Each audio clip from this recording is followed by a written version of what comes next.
मेरा नाम रिधिमा है और ये कहानी है मेरे हॉस्टल की। एक ऐसी रात की जिसे मैं कभी भूल नहीं सकती। मैंने अभी अभी कॉलेज ज्वाइन किया था और हॉस्टल में शिफ्ट हुई थी। हॉस्टल पुराना था, बहुत पुराना। इसकी इमारत ब्रिटिश ज़माने की थी। मोटी दीवारें, लकड़ी के दरवाजे और लंबा सा कॉरिडोर। दिन में तो सब ठीक लगता, लेकिन रात को ये जगह कुछ और ही रूप ले लेती थी। पहली ही रात जब सब लड़कियां अपने अपने कमरे में सो गईं, मुझे नींद नहीं आ रही थी। खिड़की से आती हवा में अजीब सी सीलन और सड़ांध की गंध थी। अचानक मुझे लगा जैसे कोई मेरे कमरे के बाहर चल रहा हो। धीमी, खुरचने जैसी आवाज। मैंने दरवाजा खोला तो कॉरिडोर बिल्कुल खाली था। सिर्फ टिमटिमाती ट्यूबलाइट और दीवार पर पुरानी पेंटिंग जिसमें एक औरत की तस्वीर बनी थी। उसकी आंखें ऐसे लग रही थी जैसे अंधेरे में मुझे ही घूर रही हों। शायद वहम है, मैंने खुद से कहा और वापस कमरे में आ गई। लेकिन आधी रात को फिर वही आवाज, इस बार ज्यादा तेज, जैसे कोई मेरे दरवाजे को हल्के हल्के धकेल रहा हो। मैंने धीरे से दरवाजा खोला और सामने वही पेंटिंग थी, लेकिन इस बार तस्वीर में बनी औरत मुस्कुरा रही थी। मैंने घबरा कर आंखें मल लीं। सोचा शायद थकान की वजह से मुझे ऐसा लग रहा है, लेकिन दिल की धड़कन बहुत तेज हो चुकी थी। अगले दिन मैंने ये बात अपनी रूममेट सोनाली को बताई। वो हंस पड़ी। अरे, यहाँ सबको ऐसा लगता है।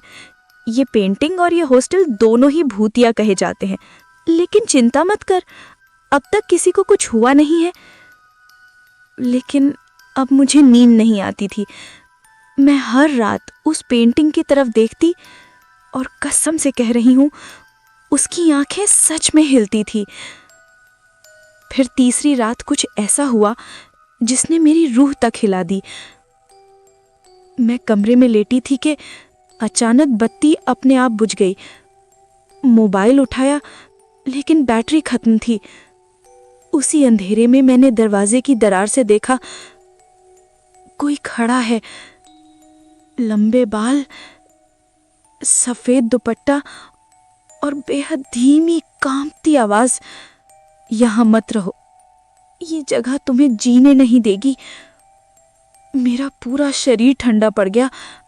मैं चीख भी नहीं पाई, बस आंखें बंद कर ली और उसी हालत में सुबह हो गई।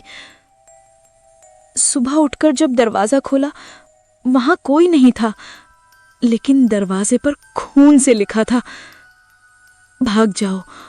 उस रात के बाद से मेरी जिंदगी बदल गई। मैं न ठीक से सो पाती थी, न पढ़ पाती। हर वक्त लगता था कोई मुझे देख रहा है। मैंने सोनाली से फिर बात की। उसने मेरी आंखों में डर देखकर कहा, रिद्धिमा, मैं तुझे बात बताऊं, लेकिन तुझे किसी को बताना नहीं। मैंने सिर हिलाया। सोनाली बोली, ये हॉस्टल पहले गर्ल्स हॉस्पिटल हुआ करता था। कहते हैं यहाँ एक नर्स काम करती थी, मिसेस क्लारा। वो लड़कियों को इलाज के नाम पर टॉर्चर करती थी। कई लड़कियां रहस्यमय तरीके से यहाँ गायब हो गईं। किसी को उनके शव तक नहीं मिले। लोग कहते हैं उनकी चीखें आज भी इन दीवारों में कैद हैं।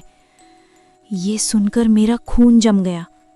अब मुझे वो पेंटिंग समझ में आने लगी थी। वही तो थी मिसेस क्लारा। उस रात मैंने खुद को संभालने की बहुत कोशिश की, लेकिन आधी रात को फिर वही खुरचने की आवाज। इस बार खिड़की से। मैंने खिड़की खोली तो देखा बाहर बगीचे के बीच एक पुराना कुआं है और उस कुएं के पास कोई खड़ा था। लंबा सफेद गाउन, चेहरे पर परछाई और बाल बिखरे हुए। वो धीरे धीरे मेरी तरफ देखने लगी और अचानक कुएं के अंदर कूद गई।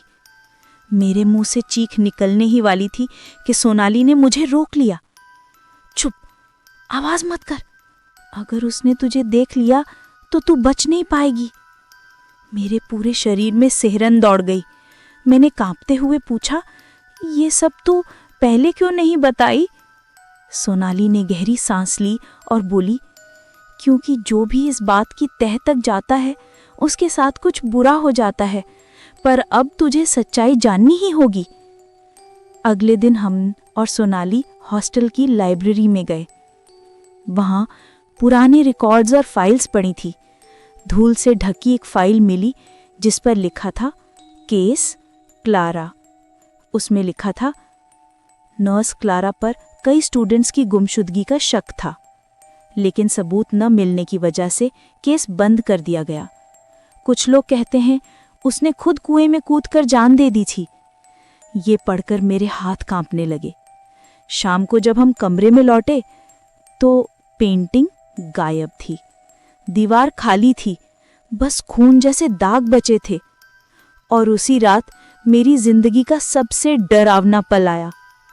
मैं सो रही थी कि अचानक किसी ने मेरे कान के पास फुसफुसाया, अब तू नहीं बचेगी।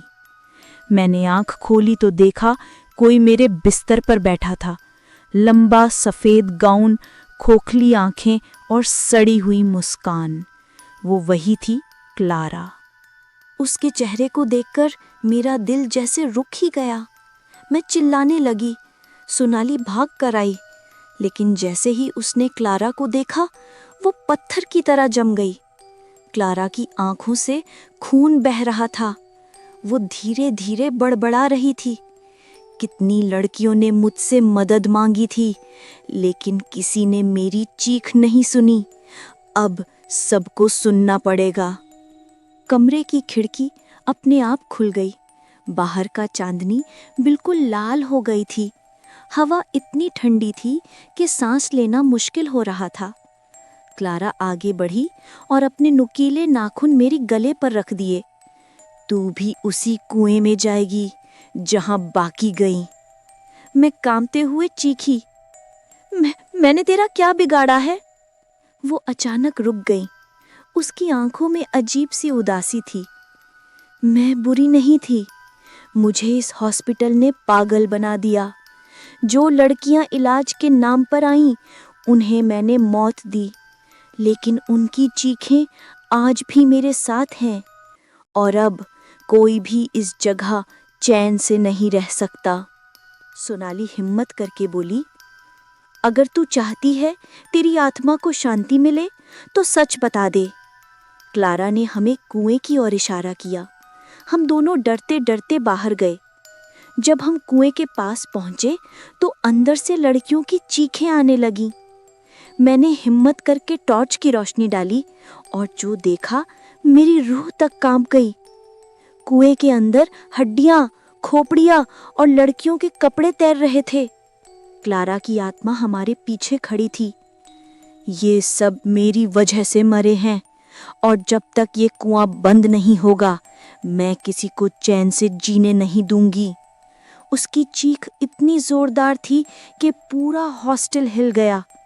अचानक वो पेंटिंग फिर दीवार पर आ गई, लेकिन इस बार क्लारा की आंखें बंद थीं, जैसे वो चैन पा चुकी हो।